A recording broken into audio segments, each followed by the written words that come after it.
Hello everyone, welcome back to Guide Hub. Today I'm going to teach you on how to save contact on iPhone.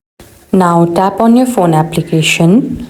Now dial the number that you want to save the contact of and tap on the option add number. Then again tap on the option create new account. Here we can see the options to fill up. Now there you need to write their first name, their last name or their company name if they have any. You can also add their another phone number or mobile number.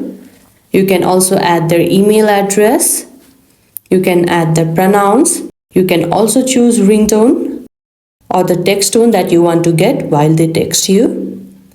You can also add their URL. You can also add their hometown, their street, city, state. Likewise, you can also add their birthdays.